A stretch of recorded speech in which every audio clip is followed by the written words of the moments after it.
Nathan, I want to get to the bottom of this very important question. Yes, I do wear tidy whities occasionally, but mostly they're color difference. You know what I mean? Stop right special there, Nathan. box. Stop. Okay. No, that's not the done. question. Thank you for joining TFL Talking Trucks. We're not talking about what we wear, but we do talk about pickup trucks. This is Andre, and we also have our producer, Jay. How's it going? All right, guys. So we're going to get to it because Andre has a lot of information, only half of which he's able to share. Well, no, you didn't ask me what question I wanted to get down to. Okay, what's the question? I want to explore this subject. Pickup trucks are getting more luxurious and very, very pricey, right? Oh, yeah. And I want to dig into this question and see, what your guys' responses are. Also, you guys who listen to us and watch our TFL Talk podcast. Well, I can pretty much answer for everybody. They're way too expensive. Yeah. They have been way too expensive, and they're getting even more expensive. But why? But why? And what is the crux of this? Okay, so this is where I'm coming from. Okay. I just got back from California, from the San Diego area, which is wonderful and beautiful. Mm-hmm. And I was there at the GMC Sierra Denali Ultimate event / AT4X. These are the most premium GMC trucks to date. Okay, so explain what these trucks are exactly. Yes. So everybody knows for about 20 years plus, GMC has had the Denali lineup, right? Right. And about 3 years ago, they introduced the AT4 lineup, which is their most recent off-road entry, right? Mm-hmm. Their off-road package. Well, they're doubling down on both of them. Okay, and how are they doing that? So Denali Ultimate, it's the ultimate of the Denali.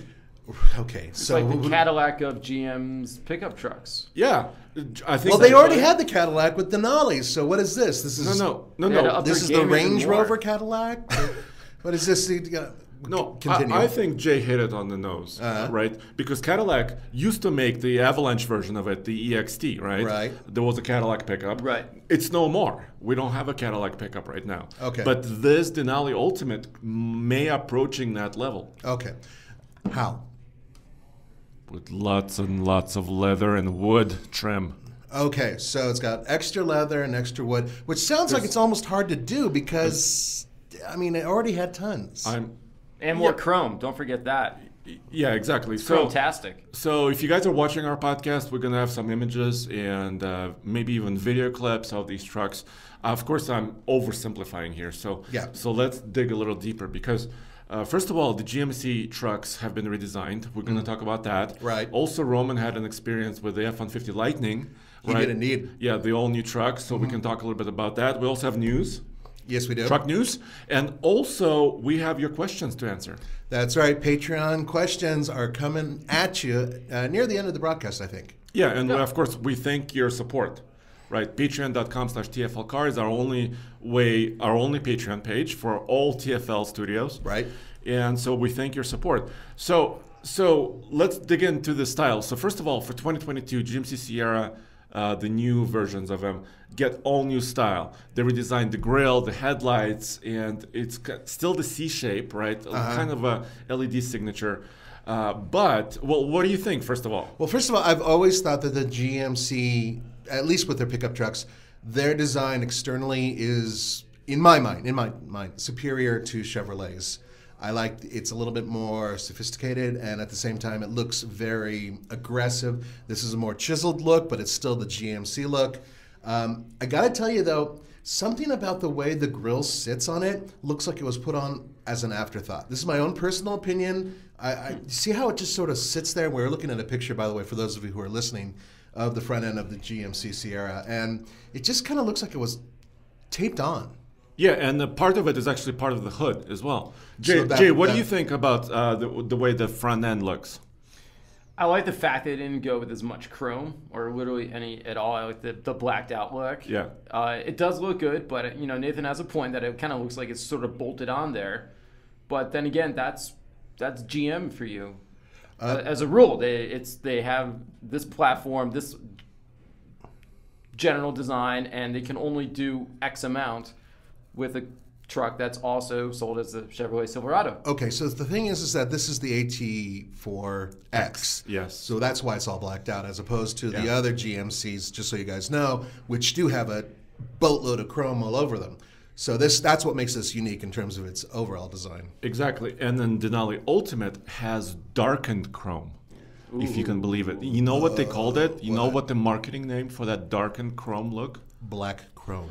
Vader chrome. Really? Yes. Oh, dude, Lucas is going to be I was ticked. gonna say, did they get Disney's permission I for have that? no idea what the background, the copyright information right. is, but it's on their press release. They called it Vader chrome. And you know when they announced it? On May 4th. Yes. I would buy that just because it's called Vader Chrome. May the 4th be with you. Yeah. So I have no idea what the background copyright trademark information is. I'm guessing that General Motors can afford it. Rumor has it they have some money, but at the same time, there's other automakers that are using a lot of Star Wars stuff too, including Nissan. So it's interesting to see that they're going after that. I wonder if that means that they're going to do more in the future. So here's the thing. Why are they doing this? Why is the AT4X and Denali Ultimate trucks what is the difference between the AT4X and the AT4, first of all? Yeah, it has to do with suspension, premium off-road suspension with DSSV multi-matic spool valve shocks, which are very similar to the ZR2. And also lockers, right? Front and rear lockers, which is very unique. So are you telling me that this GMC is essentially the same as the Chevrolet Silverado ZR2 that you drove recently? Underneath. That's what I'm saying. Underneath, it's basically the same. Okay. Yes. That means 6.2 liter V8 as well. Exactly, 420 horsepower. But what about the diesel? No. Damn! No. Ooh! So here's why. So they've been super successful. Like I mentioned, 20 years of Denali name already. Lots of brand equity there, right? People understand it. AT4 is growing. Yes. And they told us here at this event that about 50% of their total truck sales are Denali and AT4. And then so the customers are appreciating those trim levels. They like the styling, right? They refine the styling and they're taking it to the next level. And I think the big deal is inside. So if we can get to the inside picture, at least on one of these. Okay, that's the inside. Yeah, this is where they kind of took it to the next level, and this is where it differentiates itself further from the Silverado ZR2. Because as soon as you open the door, you have obviously premium badging everywhere to let you know what it is, but also leather covered almost everything. So if you look at the top of the dash, it's got the stitching and some leather. Yeah, I can see the stitching, the raised white stitching there. You can see by your knee on the center console, there's leather there. Of course, the steering wheel, the seats themselves, the special trim, the darkened kind of wood trim as well. So, and this truck also suede-like headliner. Can you imagine suede headliner in an off-road truck? I can imagine because it's here. Well, yeah, and they have to differentiate it more from the Chevys. So, like, what are you gonna do? Suede headliner. So then, like we said, still the V8 engine. Of course, suspension is unique to the AT4X. Spool valve. And of course, the articulation, the way it works. The tires, though, are 32s. I really wanted them to 32s. Yeah, well, wait, with the Chevrolet is 33. Is 33. Okay. Yeah. So different tires. So they went for the slightly different appearance and capability. But it's a little confusing to me because wouldn't you think GMC is more premium than Chevrolet? Yeah, but what's the brand on the tire? I'm just curious. Still Goodyear Wrangler, but the GMC has the DuraTrack. The beefy lugs, right? The DuraTrack. And the Silverado has the Territory MT. That's interesting that they decided to do that. I wonder if it has to do with ride quality. You are not able to talk about actually your driving impressions of the trucks. So we can't talk about whether or not that tire is a better, quieter or something like that. But it's interesting to see how they decided to go to two different directions. So what we'll have to do is take both of them off-road and bash them and see which one feels more luxurious on the inside. Which we'll be doing soon because they're actually getting to dealers now. So if you're interested, of course you can go out and get them. The AT4X starts at about $77,000. Wow. Okay. Yeah. So this is what I'm trying to get to. 77 grand is, for example, a starting price of a TRX, right? Well, it was. Technically. Yeah, technically. Technically, if you look on the sticker. Yeah, before people double the prices at dealerships. Then the Raptor is in the same price range. That's right. With options even. So you have to decide, which truck do you want? Do you want something, wider, maybe a little bit more powerful? Do you want something like this that maybe a little bit nicer on the inside and maybe understated? You see what I'm saying? I know exactly what you're saying. I actually had a conversation. I can't mention his name, but he's a big player with both General Motors and formerly Ford.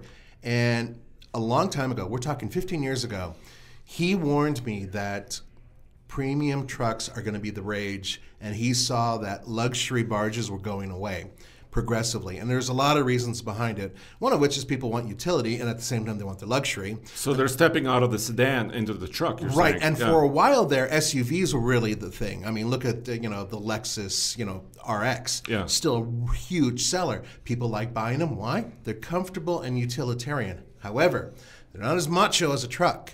So people, if they have the option for a pickup truck that rides beautifully, that has an amazing interior with all the amenities, that's happening. And it's happening now. And unfortunately, because of as awesome as these trucks are, and they're loaded with tech, and we're going to talk about tech in a minute, they are becoming more expensive, which is drawing everything up with them. All the boats rise as the water rises.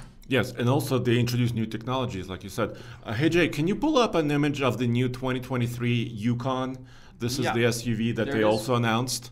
Also on the same day. One of my favorite SUVs, by the way. Same week.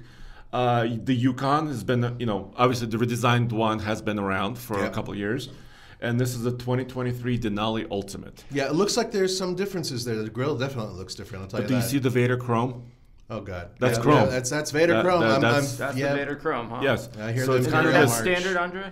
On the Denali Ultimate. Denali, yes. okay. So here's another thing. What they were telling me from the GMC team is that a lot of customers who appreciate the capability, like you were saying, and the luxury, they usually they check every box. Right.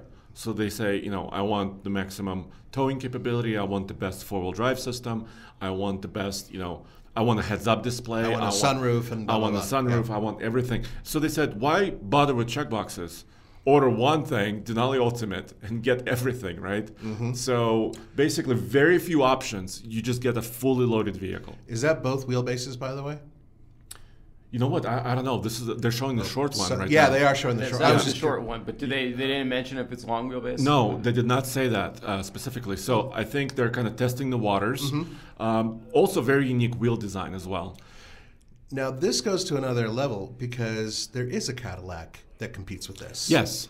So now I was just going to say, I'm confused by this now because with the trucks, there was no Cadillac, but all of a sudden it's called the Escalade. And it exists. And it exists. And it has many of the same tech, right? And in long wheelbase form, too. Yes. So why let us know, guys. So I think those two brands represent maybe different things to people, to the consumers. I think is a brand recognition because I think a GMC guy is not the same as a Cadillac guy. Cadillacs are ostentatious. They tend to be in your face. A little bit more showy, right? They're a lot more showy. A little more like LA Beverly Hills crowd. Yeah. Something like that. Ohio as well. Ohio, sure. But GMC, I think maybe flies a little bit lower on the radar. That's exactly right? it. So what if you want the Cadillac, but you don't want the Cadillac? And it's sort of Lexus versus was it Genesis as well? You know what I mean? It's kind of the similar type of mentality in terms of the two different levels. and we're entering a world where the badge actually means a lot. We've been in that world for a while. The brand. Think about how large a Cadillac crest is on those SUVs. It's bigger than your head. Yeah. They're huge. Well, the GMC badge is growing. The GMC logo is pretty big. Yeah, it's damn big. But there's kind of a point here is that, obviously brand recognition, and at the same time, there are people who will drive a GMC who would never touch a Cadillac and vice versa. That's my guess. Yeah. That's my guess. I personally am neither of those. So let's talk about tech. Do you have an image inside this truck? I do. There we go. That's got the Super Cruise. So technology. So Super Cruise is now entering the Yukon for the first time. It wasn't a Cadillac, so it started in the Cadillac brand. Yeah, they were the first to have it, and almost their entire fleet now has it available. Yeah. So now it's transitioning to this Yukon, and also the Sierra Denali Ultimate also has Super Cruise available now. Right. But how do we know that it has Super Cruise? Well, tell the audience why. Well, one simple way of knowing is looking at the steering wheel. Exactly. Right. And it has that kind of a light indicator on top of the steering wheel. So it's a bunch of LEDs that go across the top of the steering wheel. Yeah, so if it's red, for example, the system is not happy. If it's blue, that means it's kind of in a transition state. It's either letting you know something or it's about to be engaged. Right. And green means everything is, great. It's happy. It's driving, for you, but you have to pay attention still. The driver has to pay attention. Okay. And before we get to this system, I want to throw this out there, Andre, to you. Yes. One of these days, we'll probably get up one of these vehicles that will have Super Cruise of some sort in it. We will, yes. As a permanent vehicle or semi-permanent vehicle. I propose to you that you take the LEDs out of there and replace them with your own different color LEDs, not tell Roman, and all of a sudden it flashes orange. Orange and blue. Right. Oh no, not blue because they use blue. Just orange. Yeah, magenta, whatever. But and pink. Just, I yes. was just gonna say just this pink Imagine color. him just coming and going, Andre, I don't understand why it's flashing pink, and then you could do this. Oh, it's a new bad. feature No, for 2024. Just shake your head and go, that's really bad. What did you do? Oh, that would be a bet. Okay, it's a prank. It's a very expensive, time-consuming prank. I'm sure that GM wouldn't be happy about it. But anyway, it's an idea. Let's continue, though. Let's talk about Super Cruise. What is it? And I can't talk about how good it is, but what can it do? Yeah, well, it has a very, very, very important feature because it supports towing. That's correct, And which I believe nobody else really does with their... Right. So there's, of course, competitive systems, right? Yeah, Ford Blue Cruise. Ford Blue Cruise. There's, Lexus is working on a system and rolling it out in some production vehicles very soon. Tesla has their system, too. Tesla has their system, of course. Rivian is working on a similar system. Right. Etc. We can name every brand. Yeah, almost, pretty much. Right. But these systems, they're semi-autonomous hands-off, which Right. means you're not touching the steering wheel on the highway. It has to be on a pre-mapped highway. There's GMC team says it's about 200,000 miles in North America. So Over, they say, actually. Yeah, they're adding mileage as Every we go. day, that's other, yeah. So it includes the United States and Canada, parts of Canada as well. So, and it supports towing. So this is interesting. As soon as you plug in a trailer, obviously there's a little tool on the center console that helps you kind of define what you're towing, if it's a boat, if it's a horse trailer, if it's a camper, stuff like that. And it has another really cool feature I'll tell you in a second. And then it works up to the capability. Let's say the Yukon can tow 8,000. Well, by gosh, the Super Cruise will support actually towing hands-free with 8,000 pounds. I'm still focusing on the by gosh part, but keep going. Sorry. It's okay. But then they have another feature that's called GCW Alert. Do you know what that means? Well, I'm guessing that it means if you go over the GCW, it's going to alert you. Yeah, exactly. What is GCW? Jay, what is GCW? I think exactly what it says it is. It's Gross very clear. combined weight. So, but you're not entering the number of pounds you think you weigh with the truck and the trailer and everything that's in it. As soon as you accelerate a couple times, they have an algorithm that's running and it says how much power does it take to move the vehicle. And it estimates your total weight for you. Does that work uphill? I'm sorry, or downhill. Yeah, but wouldn't that make sense that would make a different? I'm sure that they have some. But they have inclinometers. Exactly. Dude, yeah. They have so many sensors and computers in these things. It's unbelievable. I'm sure, but so it estimates your weight using how much power does it take to move the vehicle and accelerate it. Right. And then if it thinks you're over, let's say you're towing your new boat and you forgot that it weighs 12,000 pounds, right? Mm-hmm. It will alert you and it'll say you might need a bigger, more capable vehicle because you just overloaded yours. But will it shut the vehicle off and not let you drive? No, I don't think so. Okay. It's an alert. It's an alert. But the big question is, would you feel comfortable towing something like a boat or anything that heavy, that big, on Super Cruise? And that answer will come next week when I show you my video. Right. There we go. So that's quite interesting because I was in California on I-5, Interstate 5, between San Diego and Los Angeles, and that was my experience. I cannot talk about all of it because it's embargoed for a few more days. Right. To be fair to all the other journalists who are doing it. But you can say that you did tow a very large trailer on that road. And this is not the first time you've used Super Cruise with the trailer either. Exactly. Because I had an experience at the Proving Grounds with General Motors, which is cool. So all the other manufacturers right now, like we said, Ford and some others, offer hands-free. But GM is the first one with trailering, which is important. I should mention that we've talked about Super Cruise before, actually in a video where we were talking about tech, which is a good video, by the way, for talk. And some viewers mentioned that Blue Cruise from Ford will work with towing. Now, there's a big difference in terms of what those two systems will do. So you guys go ahead and let us know below exactly what you think it will do. However, officially speaking, General Motors seems to be the one who's carrying the most water when it comes to the ability to tow hands-free. Well, so we're also, as we progress with these new vehicles, 2022 models, 2023 models, they're becoming more and more smart. Exactly. And they've been smart, but now they're acting on their information. Right, and also updated information progressively. Over the air, too. Right, exactly. So if you plug in something into the receptacle of the 7-pin connector from the trailer to the truck, right? Mm-hmm. The truck now knows something is there, and it starts running tests, like in this case. So if you tell it, oh, never mind, I'm not towing anything, but something is plugged in, it'll say, something is plugged in. So the truck is actually kind of speaking up a little bit, right, and asking the driver and trying to help, right? It's not meant to be very intrusive. Yeah, the whole point is that it's supposed to make you a more competent and safer, or maybe just relax you a little bit. Like I was in stop and go traffic, I would maybe I want somebody to drive for me in traffic. It's not exciting. So that type of thing.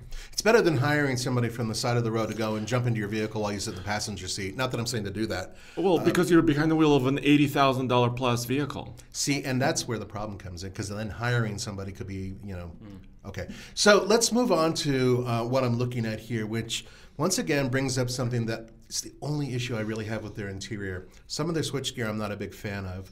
We can't talk about whether or not that makes a difference in terms of your driving experience, but we can say this. If you look at the Sierra pickup, that has a proper gear lever. If you look at the Yukon has buttons. Those are push buttons for the transmission, and they've had that for a while. Yes, and I don't like those. Yeah, you've used it. You drove the Yukon recently, right? I had a Yukon AT4 with the 6.2 liter V8. That's the new option that they just introduced. Fantastic. Mm-hmm. Yeah, it is fantastic, but those push buttons, they're really kind of annoying. They're just, I didn't find them to be very good for that vehicle. I kind of almost wish they were toggle switches instead. So the park button is actually something you push. The reverse you have to pull. Reverse is a pull, like and the drive is a pull. Yeah, exactly. That would have been better instead of just pushing it. So I mean, I think many people have maybe their own opinions of it. Mm-hmm. It takes me several minutes to get used to it when I get in it, and then I'm kind of okay with it. But still, I'm without looking at it, you have to kind of search around for it. Well, right? Parking is the issue. Going back and forth from drive. Switching. Drive, park, reverse. Drive, park, reverse. That's where, and even after driving one of these vehicles for several days, I found it to be an issue. And I did drive one last year cross country, and loved the vehicle. It had the diesel in it, which is superb. But I did notice that was probably my biggest gripe. So it's still there, but what I'm looking at is an interior that has what looks like exquisite leather. I mean, especially on those armrests. And if you look at the seats as well, since we're looking at the interior here, both the Denali Ultimate Sierra and Yukon now, and the AT4X have another unique feature that's not available in other GMCs. Massaging seats. Ooh. Something Ford's had for a long time. Yes, but now GMCs have them. And if you see the seat bottoms, they look a little bit more plushy. Yeah. And that was one of our main complaints with the ZR2 and some of the other Silverado trucks, etc. It's just the seat bottom is too hard. Not the case here. I mean, they went all out. And there's like 5 different massage settings, 3 different intensities. I love it. Seat bottom, seat back. And you can use it while off-roading and or whatever, driving on the highway. Jay, trust me on this. All you need are massaging seats. Forget about marriage. Are we entering the marriage advice? No. This is just the one thing I wanted to say. Getting to Nathan's marriage advice segment here. It's just the one thing I'm helping you with. I'm going to save you money, time, and headache and heartache. So there you go. So massaging seats is all you need, and now GM is there. Yes. But it's also good for an $80,000 vehicle. At least you're getting a feature that helps make it really stand out. Yeah, and it differentiates it from others. True. And it also, yeah. Is this are those seats available in the AT4X? X.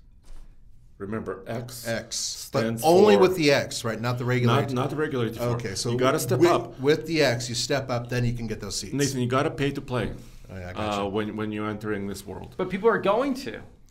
I And mean, well, they that's wouldn't the be thing. offering these vehicles at these price points if If there were no customers. there were no customers. They've Right. done their research. They know there's Yeah. customers who are willing to pay.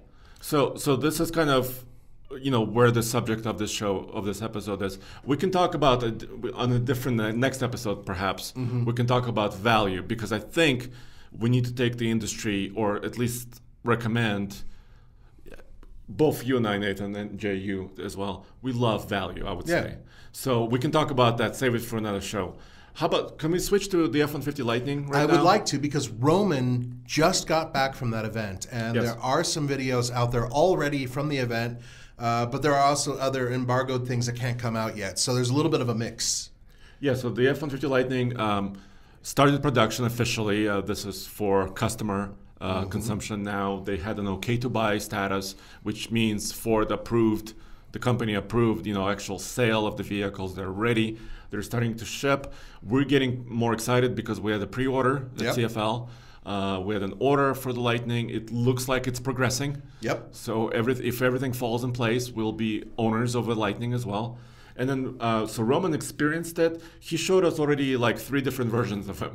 Yeah. Yeah, that's right. He's been all over the place. He was really excited when he came back the other day. Yeah, but we Just to cannot show us talk everything about better. driving impressions. We or anything cannot like talk that. about his excitement if it related to driving. But he was excited to see the Platinum, right? Yeah. Then the Lariat he also saw, and then the Pro, which is the most affordable Which is version. the work truck, which is the one that regular humans will be able to afford in some cases. It's like Yes. 40 grand it starts out at. Yeah, it or does. just under. It's Yes. really, It's less than that, I think. yeah, like 39. like 39 something. $10 less than like 40. But the point here is that also there's been some number changes, Andre. Have there been Yeah. some updates? Yeah, so we have a separate story about this. So it's part of our news segment as well. So they raised horsepower, they raised payload, and they raised, they talked about their range as well. So we know a lot of numbers. Okay. So let's talk about horsepower, because this is a big deal. Absolutely. If you buy the base F-150 Lightning, let's say the Pro, with the standard range battery, it now is rated at 452 horsepower. Okay. Wow. That's 2 horsepower more than which truck that Ford has? That would be the Raptor. The Raptor. Yeah. The base Lightning is more powerful than the Raptor. What do you think about them apples? It's completely inconsequential because electric motors are completely different than gas engines in every measurable way. As a matter of fact, I don't think that horsepower and torque should be measured anymore the way they currently are with electric trucks. Not that I'm saying that's bad. I love the torque that electric power provides, but you can't really compare the two. That's First of my all, opinion. you have a single gear. The transmission is basically a single step. And maximum torque at 0 RPM. Yeah. Maximum torque. But you know what we should do and can do and will do? What? Drag racing. Oh, yes. Oh, Yes, definitely. because that's real world. Like, we can talk about 452 horsepower or whatever. It should be heavier than the Raptor. It though. is heavier. Like Yeah. noticeably. Yeah. So we know that you guys love drag racing. We do too, because it's fun. Yes, it is. Right. We do other stuff like towing and off-roading and fuel efficiency. Right, but we've been using a new quarter-mile track, which over the past few months, some of you have noticed. In the olden days, we had an eighth of a mile track, and that wasn't enough. That was 3 months ago. Yeah, it wasn't that long ago. But the point is that now we have a proper quarter mile. And the thing is that some of you internal combustion fans are going to be like, wait a minute, quarter mile, a mile above sea level, means that the spoils are most likely going to go to an electric vehicle. And in often cases, yes, you would probably be right. Really, the question is by how much? And also, remember, there are a ton of electric vehicles, trucks, that are coming in the very near future. So it's going to be interesting to see how they fare against each other. Yeah, and I see a lot of actually comparisons where we can do some high-performance internal combustion trucks. Yes. Including diesels. Yes. Heavy-duty diesels, which can be very powerful and also still tunable. And then electric vehicles. I think we're in this golden age, a really cool time where we have, all the internal combustion engines are at the top of their game, right? Yeah. Look at the Hellcat motors, some other engines that are coming online pretty soon, like the new 3-liter twin turbo straight syn. Hurricane. Hurricane. And then we have electrics coming on board too. Yep. So this is going to be really exciting. What's going to be really interesting, like 5-6 years down the line, is when the Lightning Raptor arrives, because Ford's going to probably do it. Yes, and it may not take 5 or 6 years. Yeah, it could be It less. may We don't take know. sooner. It may come sooner. And there are some videos already out there that Roman threw out showing some mild off-roading with the Raptor, including, not Raptor, sorry, Lightning. I think he went through some mud or Yeah, something. he went something relatively thick mud. And we will be doing a lot more of that in the future, like some serious off-roading with it. But there was something I wanted to bring up, and I someone wrote me recently about this. Cold weather performance, and something that electric trucks cannot do that internal combustion trucks can do. Which is what? Exterior heat. Now, we experienced that in a minor way when little things like LED headlights, how ice forms on them and won't go away because there's no heat really coming from an LED as opposed to a regular incandescent light or something along those lines. What about a whole electric truck bounding around in the freezing cold, which is something we have here in Colorado? That's going to be something that we need to measure, which we will. Yes, and obviously Ford and other manufacturers have tested in various environments. We're showing at least one image from their Alaska facility where I think this was actually a military facility that Ford was also using up there in the cold climates of Alaska. It's a really good point. Like there's things like heat pumps, right, and the way how you transfer, also for the cabin, not just the lights. Yeah, also for passengers and drivers. It's more than a hairdryer blowing, that's hooked up to an outlet. It's a lot more than that. And in this case, Ford really pushed. We know for a fact that for years Ford has been working on this tech and working on this truck. And what's interesting to us is that right now, if you think about it, General Motors already has a truck in the pipeline. It's coming very soon. Andre did a lot of stuff with that one, the Silverado EV. And then there's the Ram Revolution, which is coming out in about a year and change. Well, they said they'll show the concept this year in the fall. This year, but it's officially, I think, but it's like 2024 model. Exactly. So, and then on top of that, we know that Toyota's working on at least a Tacoma version of an electric truck of some sort, right? We know that. It's hard to say how big this truck will be. We have no idea, right. But we saw the prototype in an image that we have on TFL Truck. And Nissan is playing with the idea of having a small electric vehicle. These are just a start. Oh, and also Volkswagen. Yes, Volkswagen's been talking about Remember a few the different VW things. designer of the new ID Buzz. And also, VW is with Ford. They have a partnership on pickups and also electric vehicles. Right. And actually, Jim Farley, CEO of Ford, also teased another electric pickup that's coming online in Tennessee. Right. And so that begs the question, that's most likely going to be a smaller truck of some sort. So will that be like an electrified Maverick? Will it be an electrified something Ranger? else maybe? Or something completely different? And will they share it with VW? Right. Could it be on VW's MEB platform, which serves as the basis of the ID Buzz, the ID4, oversees the ID3 hatchback. There's a lot of interesting possibilities here that really could come to fruition. So I think kind of like looping around, Andre's point about it being the golden age is correct because you do have internal combustion at its peak. That's including turbocharging, supercharging, regular, cylinder deactivation, everything. Different fuels, everything. Yeah, all the way up to 10-speed transmissions. Some vehicles still having manuals, still just a couple. And then you have hybrids, a ton of those that are hitting and that are already out there. And then on top of that, electric vehicles. So it's a hell of a time right now to be in the truck market. Wonderful. Yeah, right? I'm really thankful for this. I bet you are. Yeah. So how about this? Can we hit a couple of news items and then some questions? Absolutely. That sounds like a great idea. Okay, so we had a lot of news keeps just dropping every day. We already talked about Ford bumping their Lightning numbers up. Right. By the way, their extended range truck is at 580 now horsepower. 580. Yeah. So they upped that, and the payload is now 2,235. Is there any change to the range on either of them?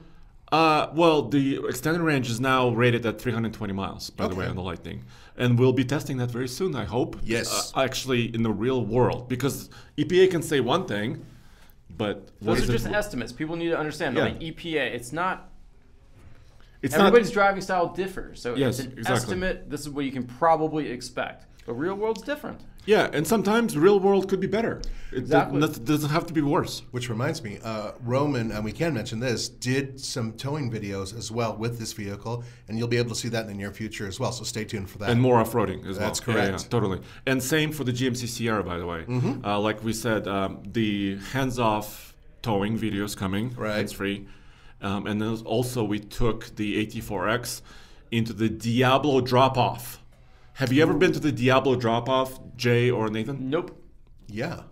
Oh, okay. I think I have. In the Borrego Desert. Yeah, Enzo Borrego. Actually, Yeah. just recently, Yeah. in fact, we What were almost you got driving? stuck. Well, Honda, and they were like, no. And Did you drop in all the way in? No, but we did that earlier with a Jeep. But the with the Honda, I almost did. And when they found out where I was going, they said, no, please don't. Okay. So it's Borrego Desert is Yeah. near San Diego. The and also Salton near- Sea. It's right by the Salton Sea. and near the border with Mexico. Yes, it is. Yeah, really close. So that video is still coming. So you will see if the GMC can conquer the Diablo It's a drop-off. hell of a dip. So I'm very curious to see that. I think I saw the devil, actually. Really? Well, you work with him every day. All right. So, but let's talk about Yeah, let's go talk to about news. some news. Yes. I don't know if anyone else has been following this, but Rivian, they're not building enough trucks and SUVs. Probably that has to do with the Amazon Prime delivery vans they owe Bezos in like 5-10 years, very short period of time. In short, they needed a new factory. It looks like that's going to be happening in Georgia, rural Georgia. And Rivian has just won a $1.5 billion tax incentive package to build that factory in Georgia. And So let's just can I just add to that a little bit? Yep, so please. obviously they have a lot of orders, like you were saying. A lot of interest initially. People pre-ordered their vehicles, did. including the SUV as well, the R1S SUV and the R1T truck, and then component shortages, whatnot. Their Illinois factories producing trucks. Actually, I just saw couple of transporters on the highway carrying Rivian trucks. That's a good sign. Very good. So they're shipping some of them, but not enough. Like you were saying, Jay, they need to boost their production levels. So they're creating a new factory. Right, $5 billion factory in total, and it's going to eventually, wait for it, produce 400,000 electric vehicles annually. Whoa! I mean, they'll probably take several years, to get to that point, right? Right. Is any word on if they're going to be doing the Amazon trucks at that same facility? 400,000 sounds like an awful lot. Yeah, because I think the order with Amazon was like near 100,000. Yeah, They so that owe, would they make owe sense. Amazon 100,000 trucks by like the end of the decade. So that And like 10,000 most likely that's where they're going to be couple producing them years, as well. right? then. But Yeah. this is going to be a massive new facility, and it's supposedly going to create another 7,500 jobs. With a pretty good yearly wage, and and, I think- it's going to be up online by 2028. Well, that's a little while. It is, but that takes time. But there's precedent for this too. So Tesla has just unveiled their factory in Austin. I mean, it's coming online soon. And their factory in Germany just went online recently. Exactly. Berlin, So, Jacob, yeah. so Ford is starting their production facility construction in Tennessee, like we mentioned. GM is expanding their facilities as well because they also have a Michigan facility already. Right. And they're expanding. So actually, many manufacturers are following this kind of let's spread out, let's have different locations, and let's manufacture more vehicles. And that's just here in the United States. Worldwide, automakers are expanding. And in some cases, some of them are taking the chip shortage and other shortages into account, and they're trying to build their own version of chip storage factories and whatnot. Yeah. Which And makes a their own lot of battery sense. factories, too. Yes, and their own battery factories as Yeah. well, which once again makes total sense. So it's going to be interesting to see where that goes. Yep, quick correction about the 2028. In order to receive the money from the state of Georgia, Rivian agrees to create those 7,500 jobs with an average wage of $56,000 a year plus benefits by the end of 2028. So that's part of that contract. Part of the okay. big contract deal. Okay. Yeah. But they'll be online probably sooner than that. I would Oh, hope. yeah, for I would sure. hope. I would hope so too, Okay. because it's not going to make any money until it starts cranking out vehicles. Yep. What's the next 0 to 60 news item? Yeah, GM is it's going to, if it hasn't already, end the stop sale order on heavy duty trucks. I heard about this. Yes. So there was I think this was a very short period, I think a matter of days, where somebody reported some problems with engines hydrolocking. And they were trying to investigate it. This was related to the Duramax engine, that The 6.6 liter turbo diesel. Duramax Yeah, so V8. these are the big heavy-duty diesel engines. Right. And then it appears to be resolved. Well, what is hydrolock, in case anyone doesn't know? So, well, hydrolock can be caused by a number of things, like going through deep water. But these trucks were not in water. So it wasn't clear if it was maybe some cooling system fault or some sort of a thing like that, where it was affecting the way the engine was operating. Right. But the issue is now resolved. Okay. Because that was kind of That's a big deal. That's a big deal because I was talking to the GMC team when I was there. Yeah. And for heavy-duty trucks, they told me when you're looking at Denalis and some of the more premium heavy duties, 90% of them are diesel. And they sell a lot of them. I bet. So can you imagine stopping sale on the bulk of your sale? Even for a few days, Yeah, it's going that to could absolutely be hit your bottom detriment. line. Yeah, huge. So they resolved it. They jumped on it.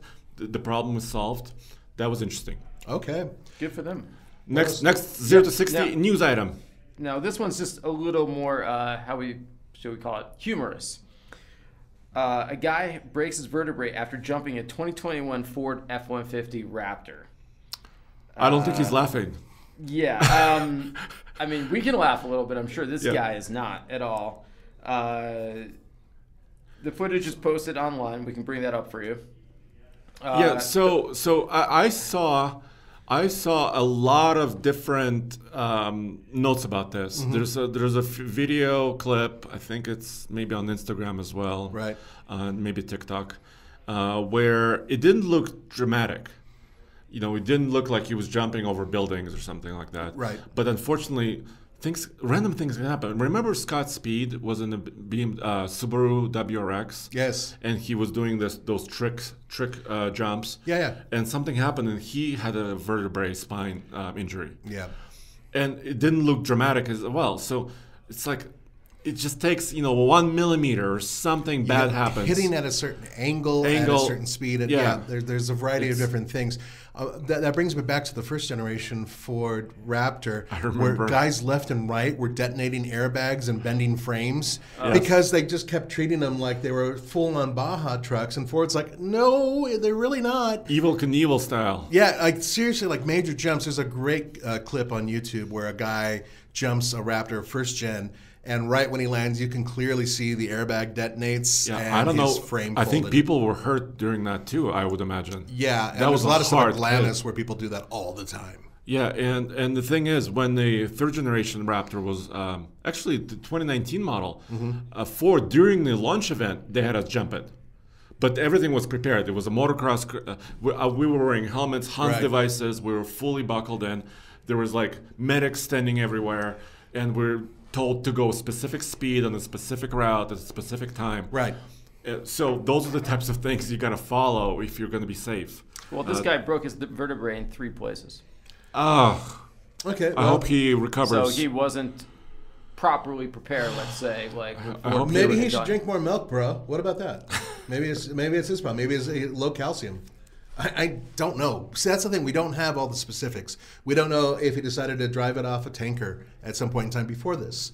We don't know whether or not he had an accident before this. Was the suspension in good condition? Exactly. So, and I honestly, the onus I say never goes to the automaker. It goes to the idiot drivers who really don't pay attention to what they should be doing when they're doing this type of stuff. Well, he said that he aimed for 60 miles per hour, but it may have gotten beyond that as he wasn't looking at the speedometer. He had a nice smooth jump, but unfortunately, I landed a perfect pancake, all 4 wheels at the same time. Like we said, his testimony means doo-doo. Doo-doo! Unless, of course, he had all the instrumentation there and somebody with a black box and cameras and everything else. Honestly, I do not. Sorry, but I will not rely on somebody else's testimony when they do something like that. And also, you know what? If he did jump and he did hurt his back driving a truck that is built to haul things, maybe he shouldn't be jumping the truck. Yeah, but I think there's also an issue here where the marketing makes it seem sometimes where these trucks are unstoppable. They're going up mountains, sand dunes. They're throwing rooster tails of sand. The TRX, the Ram team, when they were launching the TRX, Roman and Tommy were jumping them at the event too. Oh, they were doing Ram Runner jumping. That's kind of the marketing, ago. right? Yeah. That's kind of the hype. So it's unfortunate that it is, but I still don't blame the automaker. I mean, it's you can't, because you don't know all the factors involved. Yeah, that's exactly. my point.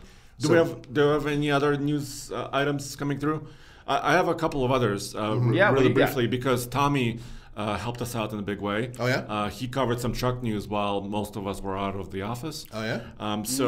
There was a but the report that Cummins is working on a gasoline engine, 6.7 gas engine, in addition to their diesels that they're famous for, right? Exactly. So that story is on TFL Now channel, so check it out. And also it will be on tfltruck.com. There's another piece of news related to our Silverado ZR2 truck that we now a long-term truck. It has Google Assistant, which is basically kind of seamless Google integration into the truck, basically into the infotainment system. Right. It has search capability. It has any Google search, anything, not just for navigation, but for any subject. And will it update itself on the air or over the air? It will be, updatable, fixable, but it also knows about the vehicle, so you can change like your temperature in the cabin using the system, and it sounds really nice. It'll tell you a joke if you ask for a joke. Was that a similar system that you used in New York when you did that video? Yeah, that's similar to the Alexa system from Amazon that Ford is using. Right. But what we didn't know, it wasn't really clear, is that it's a subscription. There's always a catch. Oh, subscription, huh? How yes. much? So for the ZR2, the way that we checked it, it was 1 month free, and then it could be up to $14.99 a month to use the full Google suite of technologies. That including also, the OnStar services as well. Yeah, I got you. I'm so tired of these subscription services that people are starting to hit everybody with. I mean, it's enough to make a car payment, isn't it? And it's just everything else. And insurance on your vehicle. Right, all this. right. All this more expensive on just an already another very $100 expensive vehicle. Exactly, and it's nickel and diming people, and they're finding new ways to do it, and I hate that. I hate it. I was looking over some of the comments in that video too that we posted on TFL Now, and everyone was pretty much agreeing with that. Like, GM, what are you doing? And they're not alone. Actually, right, like Nathan was saying, Toyota is considering similar kind of paid subscription services. They're doing it. And they're doing it, Yeah. and others too. Yeah. Well, here's another thing, Please. because I was with the GMC team, and I asked them about this. I was like, can you explain this? It's not very clear. They did say, though, when you're paying $80,000 for Denali Ultimate or an AT4X, you have 3 years of free Google. 3 years. 3 I'm okay with. Yeah, because who that knows could be what's a going to lease happen. term right there. It could be your lease term. You may be getting Now rid we're of your vehicle. talking, a 1 year or a 1 month thing. 1 month. 1 month is piddly, and that's ridiculous. Hell, you may only drive that truck 2 or 3 times in a month. You never know. But 3 years, that's a nice chunk of time, and they do that with certain subscription services. Alexa is offering that too. Right, but also just satellite radio and some other stuff like that. You can get those types of terms as well, and that I think is much better and a lot more fair. Once again, even if you can't afford an $80,000, $90,000, $100,000 vehicle, having to pay more on top of that is just another way to nickel and dime the customer. I'm sorry, but it is. Yeah. And they really should find a way to put packages together that are far more reasonable. That's my own opinion, though. And because, satellite radio, I don't know, it's somehow different in my mind, but it seems like it's a part of the vehicle. It should be. Right? Well, satellite radio is a separate company. Because it's integrated into exactly. it, right? It's integrated into the vehicle, and it works great. Yeah, So, yeah. anyway, The new systems are fantastic. So that was another piece of news that we're exploring and talking about Should as we well. move on to some of the questions we have? Yeah, definitely. Let's move on to questions. We had a Patreon comment actually, Jay. did. Can you kind of cue us up on the? So thank you, by the way. So obviously it's not a requirement to support us on Patreon, but Right. it helps our show, the podcast show, and it helps actually everything TFL does. Patreon.com/TFLcar is the way you can support us. It's also a great way to communicate with us because most of us are monitoring that area. If you have questions, specific questions like to vehicles you're researching, or comments like this from, I believe it was Ryan. Yeah, I'm looking for it right now. Okay. I'm not so sure where it went, actually. So, guys, thank you very much for your support. Without it, we cannot do what we do here. A really good example of that is the fact that we're able to bring Jay on board. And by expanding the size of TFL and our footprint, our studios, we're able to do even more, which is, well, also why we have things like a ranch, which is pretty cool to have, too. Tumbleweed Ranch. Yes, which by the way, expanding. We are expanding, and that has a new off-road course. And we have a video on TFL Off-Road where Tommy actually takes an electric vehicle on our new off-road course, specifically built for crossovers. Yeah. So check it out, Jay. So I just found it. So Did you? Okay, because I'm not seeing it. Sorry about that. This came from Ryan, and you'll appreciate this, Nathan. Ryan says, "Hey guys, just became a patron. Love your content, y'all's content." Oh, thank you. Yeah. Thank you. Sorry, I really butchered this. No, that's all right. You usually do. I had a thought. Ryan says, with your new and badass ZR2, I would love to see a video with Bob Seger's "Like a Rock" playing in the background. Bring back the classic Chevy commercial. I'm in the market for a new Silverado. I own a 2019 Ram 1500 Lone Star. Great work. Keep it up. Thank you very much, and that's a great idea. How long can we play music on YouTube before we have to we get in trouble? Those copyright violations will be hitting us real fast. A millisecond. It's a couple. It's several seconds. But here's what we did. A guitar, right, and have him sing Bob Seger. We already helped Ryan. Okay. Ryan, first of all, great idea. I love those older commercials. Actually, especially when they go over these rocks where it seems like no truck should ever go over. Slow motion. It's like the cowboy. It's great. Mud is spraying out, and there's horses in the background with cows, and then they're carrying trucks on top of trucks. I love that stuff. So we did this something. We used a clip of the music. Thank you, Bob Seger. Or whoever owns that. Mr. Seger. Mr. Seger. Yeah. I'm sorry. Mr. Seger. And we published it on Instagram. Okay. So if you go to TFL Truck Instagram and also our Facebook page at TFL Truck or the Fast Lane Truck, we have a clip of the ZR2 driving through mud with Like a Rock playing because we can't monetize it anyway. Yeah. So might as well might as well put it there, right? Yeah. And by the way, Bob Seger, I believe, is from Detroit.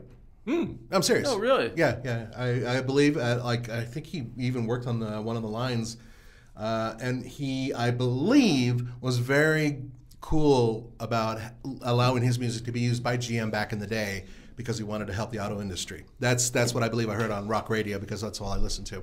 Okay, so what about our next Patreon? Yes, so I don't have any more recent questions. But do we have another question on email or... Jay, did you have anything in that queue? In the email, no. I did get a question recently. Can I throw it at you? It's not please. a Patreon question. Go ahead.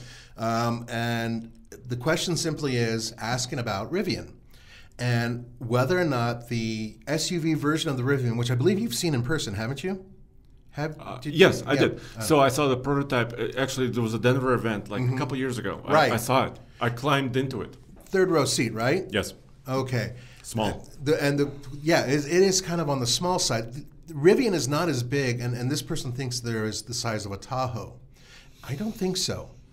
And I wanted your opinion on that because you got us up close. Yeah. So here's the thing. So let's start with the truck. That's a good question.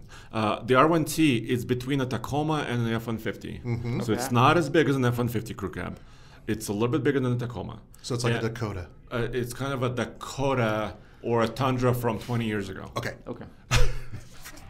Wow, we're going deep on this one. Yeah, we are. So imagine that size, and then they shrink the wheelbase by a few inches. Okay. And then you get the SUV.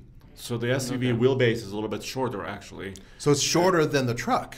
The wheelbase itself. Yes. And the overall width is also shorter. The width is shorter, or the length. I'm sorry. Okay. The length. So I would say it's similar to like a 4Runner type vehicle. That's what I would kind of equate it. Some 4Runners have back seats, third row. Yes, as they well. do. They still, I believe, have an availability for the third row. So I think it's in that realm where it's kind of between the 4Runner and maybe something slightly larger than the 4Runner. But it still sits pretty high. I mean, it still has a lot of capability because it has height adjustable suspension, all that stuff. So that's kind of where that is kind of that's where this SUV fits. I think that what people get confused with visually, it looks really big. If you just look at it standing by itself, Yeah, it has to be next to But you have something. to Right. compare it. Like you can make anything look kind of Or small. big or small in a photo, but But you I think got to do a direct apples to apples size comparison. right. I think it has to do with the actual design of the vehicle, the way it looks kind of Hummerish almost in terms of its square back and everything else, which makes it kind of look like beefy and big. And that's why he thought it was the size of a Tahoe. So, Yeah, exactly. And Riven, if you're listening and watching, please send us one. yeah, maybe start building them too. I'm thinking, it might be a good idea. No, but I'm serious. We're really interested in reviewing it. Oh, we we can are. take it off road. We can tow take with it. it. We can take it to Moab and any number of things. We will fill the entire cabin with our crew. Definitely a drag race in there too, Oh yeah. for sure. Oh, yes. I have before we wrap up, Jay, I have a comment, actually a couple of comments. One of them is from Troy Chavez. So thank you, Troy. Thank you. Thanks, man. Troy is excited about the ZR2. I think a lot of people actually appreciate this truck. I'm pretty excited about it too. Yeah, and there's a question about modification. So where can you take the ZR2 as far as like customization with it, right? Troy says, I just watched your Silverado ZR2 in Moab video, which is on TFL Off-Road. So thank you very much. We are the first to take it there. Awesome. We worked really hard, by the way. You worked really hard on that. And Cole, he's a new videographer. Yeah. That was his first Moab trip That poor kid. with TFL. Yeah. I threw him in the deep end. You did, and he did really well. Yeah, he did. Yeah. So truck did great. Troy says, would love to do a comparison of the ZR2 to my truck. If you guys ever in California, he has a built-up Silverado with mods. So, a modified suspension. I believe his truck is on 35s. So he's basically saying, first of all, let's compare the trucks. And also kind of where can we take the ZR2, which is kind of interesting. So we talked about potentially upsizing our tires. I think that that's something that we should do. Yes. So the ZR2 comes with 33s, like we mentioned. It's approximately a 33 diameter height, and then it's about 10.6, 10.8 inches wide. That's the factory tire. Right. It's always difficult to know exactly how wide you can go and how tall before you start rubbing. But I'm guessing, and I have a little bit of insider information here, that you can go almost to 35s without changing the suspension, and make it a little bit wider, but not too wide. Okay. Like 12-inch or 12.5-inch width would really wreak havoc, I would say. So what if we were to go almost 35s with 11-inch? There you go. Okay, we're done. But the danger is if it looks like a pizza cutter, that's not a good look. Well, that's the if it point, looks is too that narrow. we go a little bit wider, Yeah. but also having more of a contact patch. I mean, yeah, aesthetics are important, and it really would look better with a beefier tire. But can we also go to a smaller wheel and put on a larger tire so we have more sidewall? Is that possible? That is a good question. Right now, it's an 18-inch wheel, and I don't know, and I don't think so. I don't know those if brakes the are pretty big. 17 would actually clear the brakes. Yeah, that's what I'm curious you're about. saying. And that's one of the problems nowadays, is that these brake calipers and everything else are so massive that you really can't do it unless you do some sort of offset thing. And many people, and I tend to agree, that offsets aren't always a great idea. But there's a whole different video in itself, offsets and spacers and all that. And you know who's doing this actually? Ford with the Raptor. They're still running a 17-inch wheel, so they really designed for that. And, Yes. and they do have that bigger sidewall on their They tires. also have a 37 that's available, but with a Exactly. completely revised rear suspension. Yeah, exactly. So we're thinking about this, Troy. We kind of want to play with our ZR2, and actually we can change the offset on the wheel itself to push the wheels further out. Yes. And still have some coverage, because those fender flares, especially in the front, have some coverage. So They do, but then once again, once you go too far out with an offset, then you now could then you have to redo your fenders. also possibly your axle. Remember that you're putting a different type of stress load on your axle if you go too far. So there's a lot of questions out there that need to be answered. But the good news is we have the truck expert right here in front of me. That's Yes. Andre. Mr. Andre. So yeah, and so more to come, like we were saying. So we talked about the GMC trucks, F-150 Lightning. We have all those videos coming next week as well, as far as details about towing and off-roading and Right. all that stuff. I'm also going to a Magna event next week. So Magna is having an event in Michigan, and they're showcasing some of their new technologies. Right. And including- now, who is Magna? Magna is a tier 1 supplier. That means that most vehicles you see on the road every day have some sort of component from Magna. They don't build tires, they don't build windshields, but sensors, driveline components, transfer cases, battery enclosures. Magna is one of those huge companies that many people don't even know, but they're similar to like Bosch or ZF, who are some of the other competitors in that space, who provide components to vehicles. And they have a lot of vehicles under their belt. I mean, and some that you guys would be really. And they impressed to also hear about. actually under contract, they built some. Yes. They built the G-Wagon for That's Mercedes. exactly one of the ones I was going to talk about. They're going to build the new Fisker Ocean SUV as well. Oh, that's Yes, right. yes. Yep. Yes. And the Fisker Ocean, by the way, that plant that they're going to be using is like a zero waste plant as well. We actually have a story on Fisker with their new vehicle, which is on TFL Car. They're teasing a sedan, right, or something like It's that? a sports car. It's Okay. a GT sports car, and it's called the Ronin. It's called the Ronin, not Roman. The Ronin. Ronin. Yeah, like the Lone Warrior. It's also actually based on the movie Ronin because of the car chases. With Robert De Niro. Yep. Do you think Yeah. Robert will be showcasing this vehicle? Well, either that or he'll take a baseball bat to the owner. Who knows? I don't know how De Niro's going to take it. But anyway, he is into green stuff. Anyway, but that's on TFL Car, and that story just recently popped. There you go. Lots of truck news, as always. Yes. So thank you for joining us. alltfl.com is where you'll find everything TFL related, all kinds of news, including TFL Bike. That's correct, guys. Thanks again for me, Nathan, and Jay. We're signing off. See you guys next time.